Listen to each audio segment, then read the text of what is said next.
أعوذ بالله من الشيطان الرجيم. بسم الله الرحمن الرحيم. الصلاة والسلام على سيدنا محمد وعلى آله وصحبه أجمعين ومن تبعه بإحسان إلى يوم الدين. أما بعد، السلام عليكم ورحمة الله وبركاته. walaalayaal aad wayaan salaamayaa meel walba joogtiin. waxaan jecelahay inaan sii wado maanta mowduucii qurbaha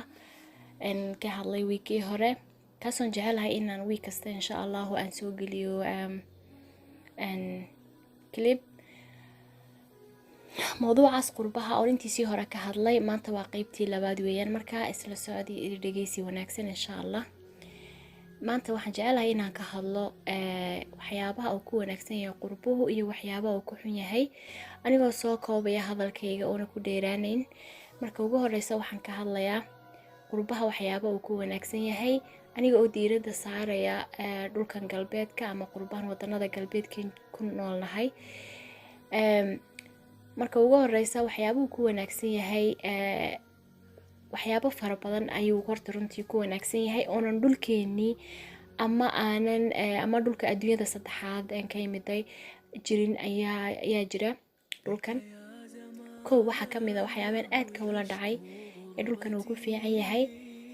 xeerarka iyo qawaaniinta iyo kala dambeynta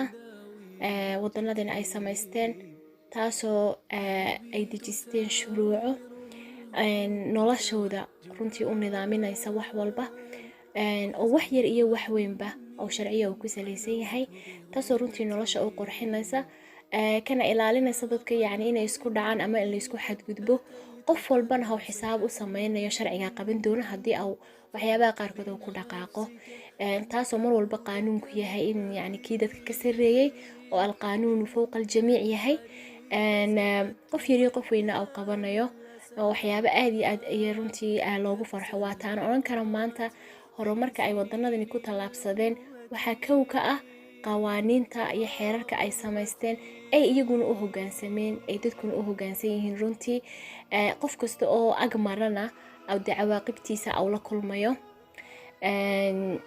waxyaabaha ugu yar ha noqoto waxyaabaha ugu weyn ha noqoto. xataa qofka bini'aadamka wuxuu ilaalinayaa marka uu meelaha qaarkood joogo inuu hadallada uu ka soo baxayaan uu is ilaaliyo runtii, oo qof markay marmayaan ama uu la tacaamilayo hadallada qaarkood uu qofku wax laga yaabaa inuu qofkaas uu meel ka dhac hadii uu qofka u geysto kale in sharciga la marinayo. marka dadku mar walba aad bay isku ilaaliyaan. waa taano aan oran karo waa waxyaabahan u haraadanahay runtii ee dhulkeenii aan ku haysanin, taasoo keentay inuu qofka weyn qofka yar uu buquujiyo dhibaatooyin weyn dadka ay la kulmaan, wax laga cabsanayo iyo midna toona ayna jirin. qof walba ay noqotay meesha uu hayo ama meesha uu joogo maqaaxi yar oo isagoo iska shidanayo oo kala dambeyn waxba midna iyo cid uu ka cabsanaya ayna jirin, wuxuu doonana uu ka samayn karo. runtii dadku haddayna qawaaniin iyo xeerar lahayn wadad iska qaabo ku nool ama jungle, alqawiy akulu daciif, qofka adag qofka xoogalina qofka miskiinka meel uu cunayo bay markaa noqonaysaa. marka number 1 waa xeerarkaas. waxa kale number 2 ah oran karo waxyaabaan aad ka wala dhacay runtii waxa weeyaan wadankan waxa aad iyo aad loola dagaalama mar walba jahliga, waxbarasho la'aanta, taasoo opportunity dadku inay wax bartaan cid walba loo fududeeyay, qof yar iyo qof weynba. iyadii oo qofka ilmaha isagii oo yar iskuul geyn waayo ay waalidku xadhi ku mutaysanayaan, ay markaa qasab ku tahay qofku inuu mar walba oo ilmihiisa iskuul geeyo ku qasban yahay. dadka runtii aanan awoodin maadaama wadankan wadan hore u mareeyahay, dadka caruurahooga waxbarashadu classes baa yaa jira imka wadankan aan ku noolayo, dabaqa hoose dabaqa dhexe dabaqa sare ayaa jirta. kuwa dabaqada hoosena iskuuladoodu waa u free weeyaan, dawladda ayaa wax walba ka bixinaysa. ilmo walba markaa waxa qasab ku ah inuu wax barto. waalidku xijoon kara ilmaha iskuul ma geyn karaya markaa ma jirayo. dadka isku dayana waa la xisaabtama, taasay ka dhigan tahay in waxbarashadu ay xagga ugu sareysa taagan tahay. even dadka soo gala wadankan iyagoo waaweyn yimaada ina aqoon lahayn ayaa fursadihii waxay ku baran lahaayeen oo dhan la siiyey, laguna mar walbana lagu dhiirigelinayaa inay wax bartaan, inay ka faa'iidaystaan fursado. oo runtii qofkii isagoo weyn wadankan hadduu yimaado oo wax ka barto bilaabo xataa alif ha ka bilaabe, waxaa laga yaabaa qofkaasi hadduu waxbarashada dabada haysta inuu heer jaamacadeed xataa ka gaaro oo meel sare au nolosha ka gaaro, xataa isagii oyna markii hore auna waxbarasho au soo marin. taasi iyaduna waa mid aad iyo aad runtii wadanadan ay dee ugu dheereeyaan. waana maanta waxaan odhan karnaa dee waxbarashadu waa waxa wadanada horumariya weeyaan mar walba ee lagu gaadho horumarka kala duwan, waana ta ay ku guuleysteen maanta aqoonta noocyadeeda kala duwan oo runtii aad iyo aad ay yani u xoojiyeen. marka kalena kale ku xigana waxa weeyaan caafimaadka isaguna dhulkan xataa dadkaanan waxba haysan runtii looga dhigay yani free, oo yani qofku caafimaad inuu helo ay tahay labada shay ee adduunka yani asaaska qofka bini'aadanka noloshiisa oo ana waxaa kamid ah waxbarashada iyo caafimaadka, labadiina runtii meel ayay iska saareen. aad ayaana maxay hedani loo ilaaliyey, aad ayaana maxay hedani dee dadku ay labadaasi ay runtii yani ayna marnana ayna uga walwalaynin. waxyaabaha kale kamid ah waa shaqada qofka, yani qof walba markuu dhulkan yimaado wuu shaqaysanayaa, shaqadu noocay doonta ha ahaato, laakiin qofku opportunity-gii uu ku shaqaysanayay meeshuu doonaha ka bilaabay wuu helayaa. haddii au shaqo hoose markuu yimaado au bilaabana, haddii au waxbarasho intuu au galo au sii improve gareeyo aqoontiisa, hadhow talo shaqadaasi wuxuu ka gaarayaa meel sare. taasina waa mid ay xaggan aad iyo aad runtii loo xoojiyo weeyaan in qofku au dee shaqo wanaagsan helo. midda kalena shaqooyinka laskulama yaabo dhulkan, wax kale oon aad ula dhacay waxaa kamid ah shaqooyinka wadankan, shaqooyinka hoose ayaa aad iyo aad xooga loo saaraa, lacag fiicanna dadka la siiyaa, oo runtii يعني أنا قفك اللي قولي يابين إمكو حلا جاي أبا أفريقيا أما الدنيا صدحات إن قفك مثلا مال نظيفية كلينر كمال كشقة مال مساحة إن يدتكو كخجيلنا ما يكحش هذا وهاي ستان دين شقة سيناي تاي، لكن هل كان والدي رجال يالعك في عم بيقاتن محي هيدان وشقة قفك وقفانا يقرنا يومال والبوتجو سي في يسوق قرنا يولي كلينر برمل هبلاي كسو شقي وح عادية ووح يعني عادي إسكان نورمالا ورنتي مرنا لقي حشونا ma la iskula yaabaynin, halka dadkeenu iyagiyoona runtii dad badan una maantaanan quutal daruuriga haysa oo xataa waxa jira ka xishoonaya yani inay meel ka shaqeeyaan ama guri ka shaqeeyaan ama meel office ama saxaan ama ceeb u arkayo ama ka xishoonaya dalkaasan ka shaqeey. laakiin dhulkani waa wax normal ah in yani taasi runtii aad iyo aad bitaan de u dhiirigeliyaan. waxyaabaha kale ee runtii waxyaabaha kale ee yani wadankan yani aan aad kula dhacayna ugu fiicayna waxa kamid ah yani waxay xoojin waxa la yiraahdo diversity and equality, yani kala duwanaanshaha dadku maadaama background kala duwan ka yimaadeen, mar walba waxa la isku dayaa in dadka si isku mid ah loola tacaamulo oo xuquuqdooda ay u helaan. يعني qof cad qof madow qof muslim yani intaasoo dad oo diyaano kala duwan haystaa ku nool, taasoo midabo kala duwan baa ku nool, yani waxa equality-ga la yiraahdo qofku no matter meeshuu ka yimaado inay mar walba yani waa xeerashooda kamid ah inay mar walba si isku mid ah loola dhaqmo weeyaan, oo qofkii la arkay in yani lagu yara xad gudbayo because of meeshuu ka yimid ama diintii uu haysto ama waxaas, yani qofkaas uu dacwoon karaa maxkamadu qofka la mari karaa, wuxuu oran karaa discrimination baa lagu sameeyay, racist waa la racist gareeyay, waxyaabo noocaas ah waa la cunsuriyay yani ayuu markaa qofku ku doodaya oo laga yaabo inuu hadhow xaqiisa soo dhacsado oo qofka tacwiid compensation iyo wax la siiyo qofkii waxa ku sameeyay de sharciga la mariyo. taasina waa mid yani shuruucdan ay sameysteen ay u horseeday yani qofkii inuu ku dhiirado inuu marnana xaqiisa u ilaashado, mar walba xaqiisa ilaashado oo marnana xaqiisa lagu xadgudbin ayay kamid tahay. runtii waa waxyaabo aad ka loola dhacay. waxyaabaha kale oo isaguna kamid ah in waxyaabo aad ku fiican waxa kamid ah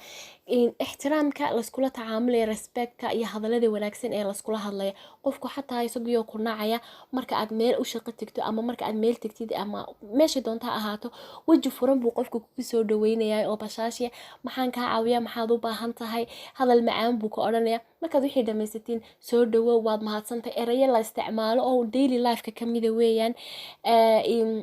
laakiin inagu dhulkii aanan aqoono qofku markuu yimaado auna garanayn oo waxa laga yaaba qofka inuu la hadlo iska sii dhaafo yacni auna dee runtii isagoona u mahad celin qofkii ama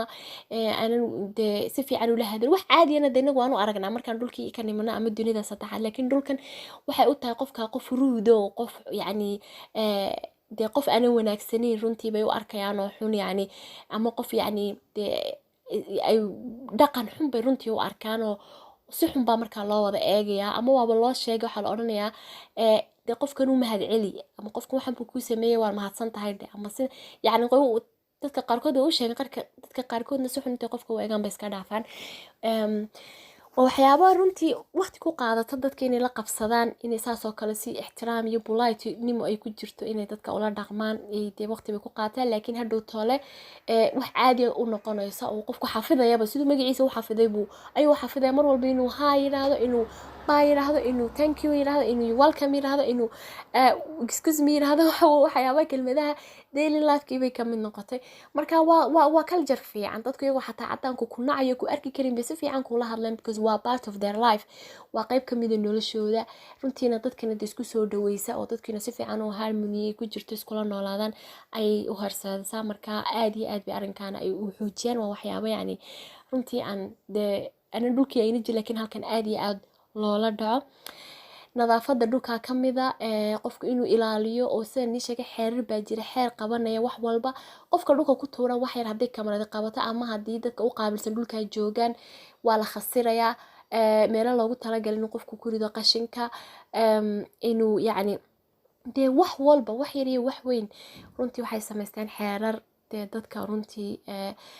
noloshooda u nidaaminaya waa nidaam noloshiiba iyay nidaamsadeen siday u noolaan lahaayeen saan ogsoonay dadkan harow maray wadad iyaguba yacni soo burbursanaa wadad intaasoo yacni dhibaato ah soo maray oo soo dagaalamay oo soo dhameeyay oo cudurra xataa dhameeyeen waayada qaarkood oo dhib oo dhan soo maray gaajo iyo cudur iyo wax walba maantana dee intay adduunkii wax walba dhameeyeen waa kuwa adduunka yacni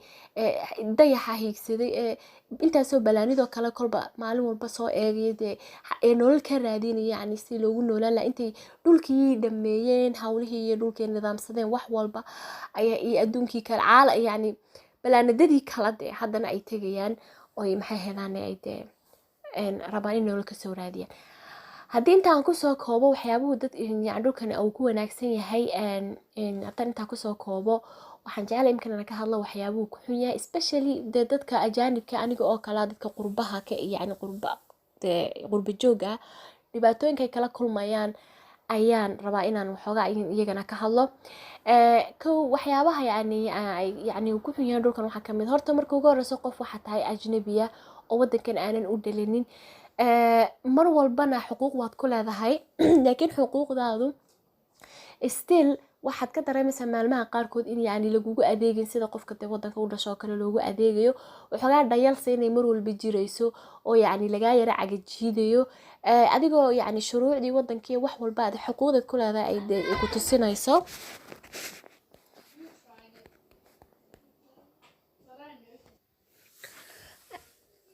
taasi baa jirta runtii waa dareemaysaa mar walba dee waa lagu yara dareensiinayaa waxyaabaha kale ee kamid ah yacni dhibaatooyinka lagala kulmo horta soomaali ahaan anoo ka hadlaya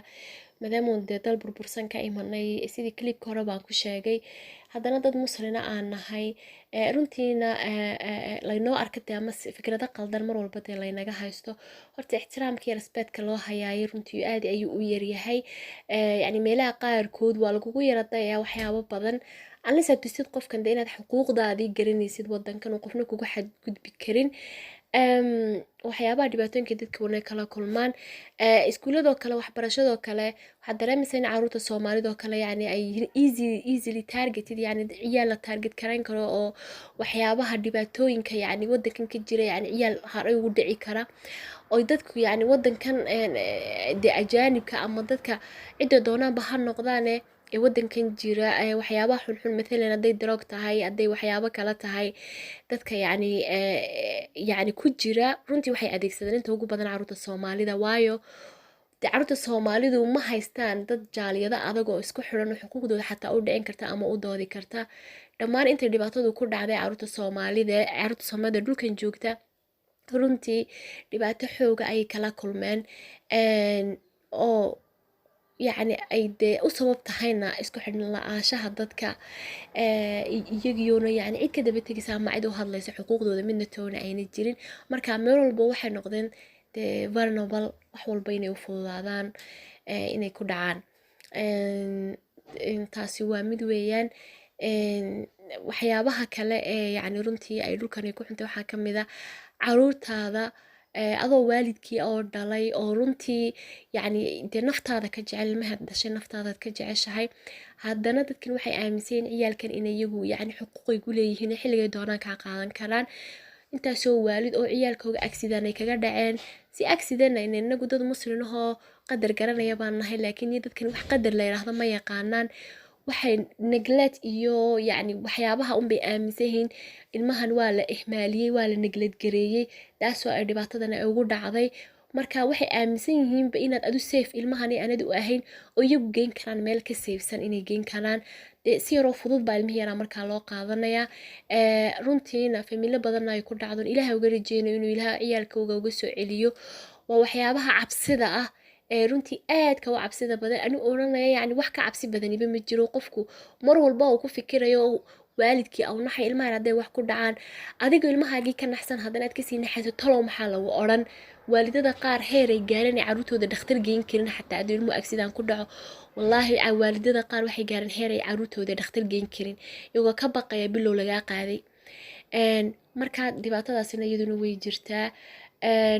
Dhibaatada kale ee ah yacni dhaqan xumadii oo bi'ad yacni environment agaala runtii ay tahay oon aad u kala duwanahay oo maanta qofkii weyneed isagiyo diin garanay yimaada ayaaba dirqi uga badbaaday, laakiin caruurta yaryar especially dhulkani ku dhalatay runtii dhaqan xumadaasi iyo bi'adan ka baawarka weyn saameyn weyn bay ku yeelataa. iyo intooda badan runtii ay diintu sheeko la noqonayso oona runtii sidii dee loogu talagalay oo hina ugu dhaqmaynin. Markaa waa dhibaato yacni xaggii diintiina caruurtii way ka liidanayaan, xaggii ammaankoogii way ka liitaan, xaggii waxbarashadiina ilmihii xataa adigii oo dhan walba adoo la dadaalaya ilmihii waxa iskuulkii system baa inta badan ciyaalka lagu abuse garaya oo ilmaha wanaagsan ee smartka ah ee Soomaaliga xataa behavior problem baa inta badan hoos loogu rido la oranaya waa ilmo qalqaaliyo weeyaan. Waxbarashada isagoo ku fiican ba xaggii kale haddana laga hoos looga ridayaa. Markaa dhibaatooyin fara badan oo wallaahi dhulkeen yacni ka jirta baa jirta oo mar walba qofka bini'aadamka is oranayo wallaahi yaa rayt haddii aanan dhulkan iman lahayn oo dhulkaygii maanta joogi lahaa. Haddana nothing is too late. Wax too late ima jiro. Wax walba yacni waqti bay leeyihiin. Qofka haddii uu arko wallaahi environment-igan inay mid anfacaysa ayna ahayn intuu dadaalo ayuu iskaga tegi karaa caruurtiisana meelow oo yacni happy ku yahow isagii caruurtuba ay safe dareemayaan ayuu geysan karaa. Laakiin waxaan moodaa inteena badan dadkeenu inay shilimaad yar eegaan, shilimaadka yaryar oo runtii lacagta mathalan caruurta la siiyo. Caruurta lacagta la siinayo wax adduunkan bilaashi ma jiro, waa taa ka go'an dadkii mar walba caruurtii lagu sheeganayo. Kaas adduunkan horta wax bilaash la isku sameeyo ma jiro. There is wax kasta muqaabil baa jira, thaman baa jira, yacni maaha wanaag iyo like waa run waa xeerar dee ay samaysteen iyagu oo dadka masaakiinta for example dadka shaqeyn wax looga soo gooyo cashuuraha laga soo gooyo in dadka masaakiinta lagu caawiyo ee mathalan shaqaysan karaynin in lagu caawiyo waa wax iyagu ay noloshooda ku sahalsadeen. Laakiin waxaad moodaa shuruucdaas inay runtii ka daba imanaysa dadka waliba dadka ajaanibka taasoo caruurtoodii loo sheeganayo. Dhanka kalena ay noqonayso wax dee fiican oo diinteeniiba dowladihii islaamiga hore iyo nabi maxamed calayhi salaatu salaam waqtigiisii saxaabihiiba waxaa jiray takaaful ijtimaaci wax la yiraahdo dadka lacagta haysta lacag inta iska guraan dadka masaakiinta lagu caawin jiray. Tii oo kale noqonaysaa inay dee mathalan ayaguna ay qaateen oo runtii qofna markaa dhulka kuma dhacayo. Dad qof walba qof aan shaqaysan karin hooyadu markay caruurta u yaryartahay xataa laguma qasbayo looba la shaqo tag lama oranayo. Hooyada naafada ama ilma naafaha haysata laguma qasbayo waxaa la oranayaa reason baa jira inay shaqaysan karaynin. Waxaasoo dhan laakiin haddana waxaa jira waxyaabo daboolayo oo markaad unsafe dareentid ee aad dareentid in caruurtaadii lagugu imanayo runtii waxaas waxba uma arkaysid. Marka waxaan u maleynayaa clipkan wuu igu dheeraaday. Insha Allahu waxyaabaha yacni dee ay ku fiican tahay waxyaabaha ay ku xun tahay qurbaha waliba dhulkan dunidan galbeedka ayaan runtii isku daynaa soo koobo inkastay ay dee mawduuc mutashaacib ahoo runtii u baahan dee kelibiye kale ay tahay laakiin intaasaan jeclay bal maanta inaan kusoo koobo dhul walboo la joogin horta waa dhul ilaahay meel walba ood ku nooshood ammaan ku haysatid ood nolol ku haysatid alxamdulilah rabbilcaalamiin ood ku caafimaad qabtaba alxamdulilah rabbilcaalamiin baa la yidhaahdaa ilaahayse waxaan ka rajeynaa inuu ilaahay dhulkeena nabad nooga dhigo wax dhaamo dhulkaaga wallaahi ma jirto wax yar ku haysa wax badan ku hayso waxaa doonto see doonto ku sugnow laakiin dhulkaaga waa la sheegay inuu qofka bini'aadanka dhulka u dhashay wax u dhaama ayna jirin xorriyad iyo dignity iyo karaamiyo sharaf iyo cizi buu ku noolaanaya ilaahay dhulkeena saan jecelahay ha nooga dhigo laakiin inagun baa ka dhigi karnaa ilaahay dhulkooga kuwii wax u qabtay ilaahay ha naga dhigo sidan iyo si ka fiicanna waan ka dhigi karnaa ilaahay ha nagu sime insha allah waana salaamaya assalaamu calaykum waraxmatullahi wabarakaatu